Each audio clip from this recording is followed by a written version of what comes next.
Good morning, students. Today we are going to learn how to find out the principal values of the given inverse trigonometric function. Let us consider the function, say sine inverse of 1 by root 2. 1 by root 2. Before answering this question, try to understand one fact. Let us suppose that f is a function from x to y. Then you can define a function from y to x, new function whenever you are defining. If I call that function as a g function, is nothing but f inverse of f inverse. Okay. For example, f of x, suppose I am writing only one value, say it is 3, 2. What does it means? F of 3 will be equal to 2. Similarly, suppose you ask me what is f inverse of 2, then I will get a 3. Are you connecting this point? The graphically its meaning is something like this. 3 will be over here, it will go to 2. This path is called as function and this path is called as f inverse x. Sometimes we have to use this technique to answer the question. This is the thought which is required. So at present if you ask me what is this value, so I will just consider x. And my work is to find out the value of x.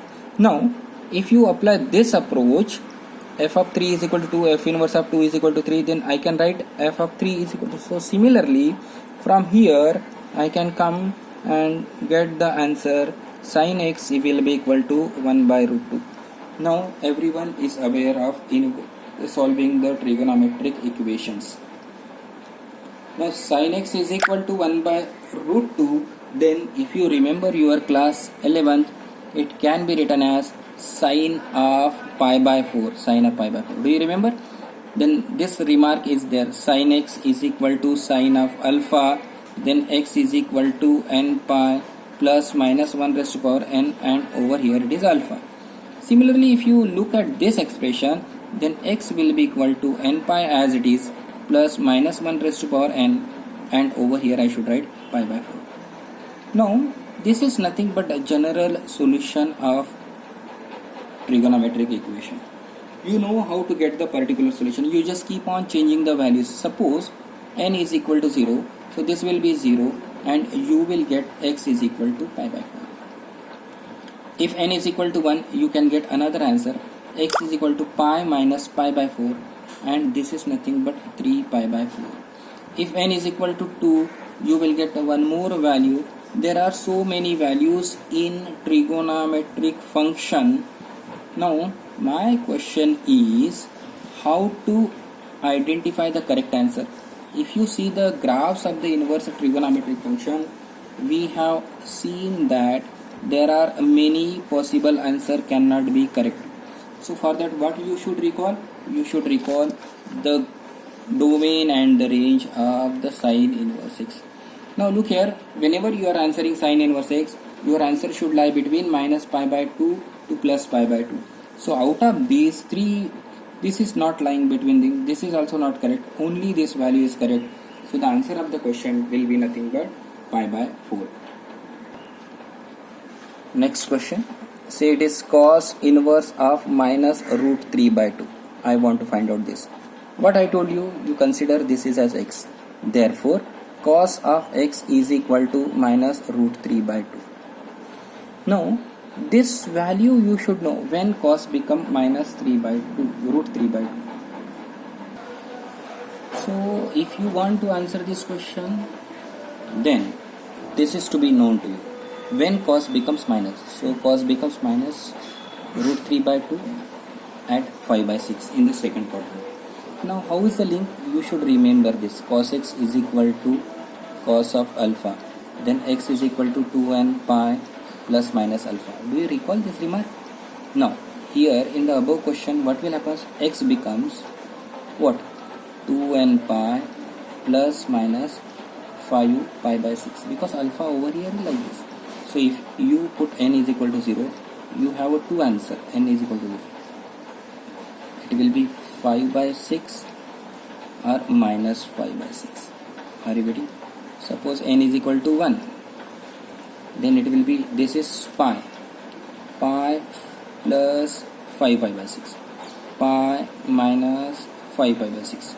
So this is nothing but 11 pi by 6. and over here it will be nothing but pi by 6. Are you getting? 6 pi minus, and so on. You will get many answer. Out of that, which one is to be considered correct? For that again you have to go back to the range. The value which lies between 0 to pi. The value which lies between, because we are answering cos inverse x, so you will be getting 0 to pi. So this chart is very important while selecting the correct answer. Whenever you get any question, I'm saying follow this approach, get the value from using the class 11th method, and then decide 0 to pi. So I'm just searching where this is not lies between 0 to pi, this is also not lying in 0 to pi. Is it this value lies between 0 to pi? Pi by 6. Okay, and 5 pi by 6. So observe, this is also out of the range. This will be your answer. So the final conclusion will be cos inverse of minus root 3 by 2 will be nothing but pi by 6. So you can get the answer of each term. Sometimes the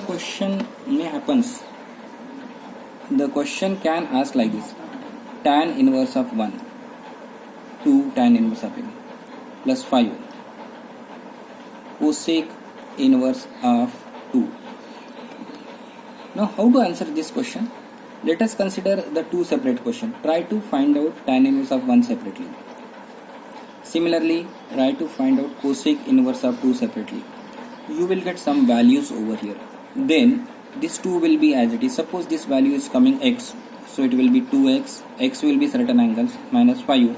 Over here, suppose the answer is y. Y will be also some angle. So 2x minus 5y. You will get this angle in the terms of the pi. You can try to simplify and get the solutions of such type of question.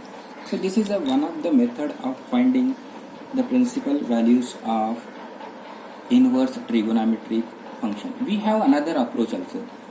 So today you can complete the first assignment, and then we'll try to learn what is the second approach of finding the values of inverse trigonometric function.